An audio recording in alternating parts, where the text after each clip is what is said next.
ఇది ఉంటుంది అనమాట, రంధ్రం ఉంటుంది. ఆ రంధ్రానికి కంపెనీ నుంచి బ్యాగ్ వచ్చేటప్పుడు ఇలాంటి తెల్ల క్యాప్ ఒకటి వస్తుంది.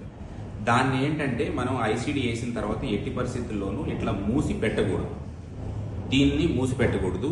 ట్యూబ్ వేసిన తర్వాత దీన్ని తీసేసి పక్కకు పెట్టేయాలి, లేదంటే డస్ట్బిన్లో వేసేసేయాలి. అప్పుడప్పుడు మనం ఇది తీసేసిన తర్వాత ఏం చేస్తారంటే ఆయమ్మలు, వార్డ్ బాయ్లు, లేదంటే సిస్టర్స్, బ్రదర్స్ ఎవరైనా కొంచెం తెలియని వాళ్ళు ఏం చేస్తారంటే నీడిల్ క్యాప్లు పెడతా ఉంటారు దీనికి. ఇలా ఈ మూతని దేనితోనూ ముయ్యకూడదు అనమాట. ఎందుకు అంటే ఎప్పుడన్నా ఛాతిలో గాలి చేరినప్పుడు మనం ఈ ట్యూబ్ వేసినప్పుడు ఛాతిలో గాలి బయటకు వచ్చిన తర్వాత ఏమవుతుంది అంటే ఆ గాలి వచ్చిన గాలి ఈ రంధ్రం నుంచి బయటకు వచ్చేస్తుంది. మనం ఈ రంధ్రాన్ని మూసేస్తే, లేదంటే కొంతమంది కట్టె పుల్లలు కూడా పెడతా ఉంటారు, ఈ రంధ్రాన్ని మూసేస్తే ఏమవుతుంది అంటే ఈ గాలి అనేది ఛాతిలోంచి వచ్చిన చెడు గాలి అలానే ఉండి బ్యాగ్ ఉబ్బిపోయి, ఎందుకంటే ఆ గాలి బయటకు వెళ్ళడానికి మార్గం ఉండదు కాబట్టి బ్యాగ్ ఉబ్బిపోయి పగిలిపోతుంది అనమాట. పగిలిపోతే మళ్ళీ బయట వాతావరణంలోని గాలి ఛాతి లోపలికి వెళ్ళి ప్రాణహాని అయ్యే అవకాశం ఉంటుంది.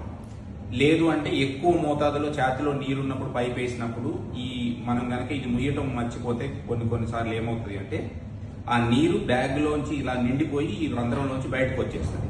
ఒకవేళ ఇది పెట్టేస్తే ఏంటంటే ఈ బ్యాగ్లో నీరు బయటికి రాలేదు కాబట్టి ఏమవుతుంది అంటే బ్యాగ్ ఉబ్బిపోయి బ్యాగ్ పగిలిపోయి మళ్ళీ వాతావరణంలోని గాలి ఛాతిలోకి వెళ్ళి ప్రాణహాని అయ్యే అవకాశం ఉంటుంది అనమాట.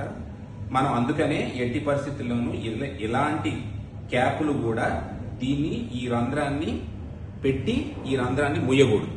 ప్రతిసారి ఇది తీసేసి ఇలానే ఉంచాలి, మళ్ళీ ఇలా నిటారుగా తగిలించాలన్నమాట. అప్పుడు మనకి ఎటువంటి ఇబ్బంది కలిగే అవకాశం ఉండదు.